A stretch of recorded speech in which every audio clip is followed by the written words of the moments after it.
السلام علیکم، میں آپ کی ہوسٹ مسکان۔ آپ دیکھ رہے ہیں نیوز کراچی سے رپورٹ کر رہے ہیں۔ یہاں صدیق ڈان میونسپل کارپوریشن منگوبیر کے چیئرمین حاجی نواز علی بروئی کی صدارت میں کونسل کا 11واں اجلاس منعقد کیا گیا۔ اجلاس کا باقاعدہ آغاز کلام پاک کی تلاوت اور قومی ترانے کے ساتھ کیا گیا۔ اجلاس میں یوم تشکر اور پاک فوج کے حق میں نعرے بلند کیے گئے اور ملکی سلامتی کے لیے دعا کی گئی۔ اس موقع پر چیئرمین حاجی نواز علی بروئی نے 28 مئی یوم تکبیر کی مناسبت سے خصوصی گفتگو کی اور بلوچستان کے مقام چاگی میں ہونے والے ایٹمی تجربات کو پاکستان کی دفاعی تاریخ کا روشن باب قرار دیتے ہوئے کہا کہ شہداء ہماری شناخت اور ہماری طاقت ہیں، ان کی قربانیاں ہمارے لیے مشعل راہ ہے۔ انہوں نے سائنسدانوں، عسکری قیادت اور محب وطن رہنماؤں کو بھی زبردست خراج تحسین پیش کیا، جنہوں نے پاکستان کو ایٹمی قوت بنا کر دنیا میں اس کا مقام مضبوط کیا۔ اجلاس میں مختلف بحث و مباحثے کے بعد کئی قراردادیں منظور کی گئیں، جن میں عید الاضحیٰ کے لیے ایمرجنسی کاموں کے حوالے سے فنڈز کی منظوری، ٹاؤن میونسپل کارپوریشن منگوبیر کے افسران و عملے کے حج پر روانگی کے بعد کونسل سے اظہار تشکر، اورنگی ٹاؤن UC1 کے چیئرمین عامر بھٹو کی شہادت پر اظہار تعزیت کیا گیا اور دعائے مغفرت بھی کی گئی۔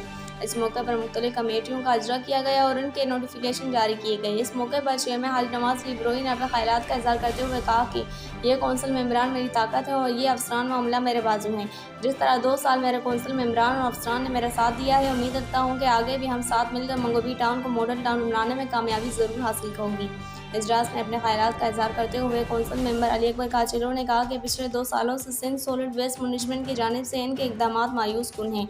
جن پر ہمیں سخت تحفظات ہیں، جس کے لیے ہم اعلیٰ قیادت تک یہ تحریری طور پر شکایت درج کرا چکے ہیں۔ ان کے کام نہ کرنے کے سبب ٹاؤن کو اپنے وسائل کو بروئے کار لانا پڑتا ہے اور ابھی مدت آپ کے تحت اپنے ٹاؤن کی UCs کو علائشوں اور ان سے اٹھنے والے تعفن سے پاک کرنا پڑتا ہے۔ قائد حزب اختلاف حبیب اللہ سواتی نے کہا کہ ہم دوسری جماعت سے تعلق رکھتے ہیں، مگر حاجی نواز علی بروئی کی قیادت تمام اپوزیشن ممبرز مطمئن ہیں اور آپ سے امید رکھتے ہیں کہ آگے بھی آپ ہمارے ساتھ اسی طرح حسن سلوک روا رکھیں گے۔ حاجی نواز علی بروئی نے کہا کہ عید الاضحیٰ کے حوالے سے ہمیں اپنے کونسل ممبران کے ہمراہ میئر کراچی سے ملاقات جلد متوقع ہے، جس میں ہم اپنے تمام مسائل سے آگاہ کریں گے اور مل کر حل تلاش کریں گے۔ جس طرح ماضی میں سولڈ ویسٹ نے ہمیں بروز عید بے یار و مددگار چھوڑ دیا تھا، یہ عمل دوبارہ نہ دہرایا جائے۔ اجلاس کے اختتام پر پاکستان کے حق میں پرزور نعرے بازی کی گئی۔ اجلاس میں موجود وائس چیئرمین رانا عارف، میونسپل کمشنر آغا خلیق، سپرنٹنڈنٹ انجینئر پیر شوکت شاہ، افسر مالیات فیاض محمد چنا، کونسل ممبر علی اکبر کاچلو، کونسل ممبر نور محمد چنا، قائد حزب اختلاف حبیب اللہ سواتی، کونسل ممبر علی حسن بروئی،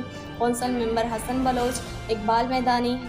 حافظ عمران، جبران مشتاق احمد، کونسل ممبر خلیفہ میر محمد، کونسل ممبر بخت نثار، یوتھ کونسلر سلیم، کونسل ممبر کوثر اقبال، شازیہ بلوچ، شاکرہ، ساجد ٹرانسجنڈر دیگر بھی موجود تھے۔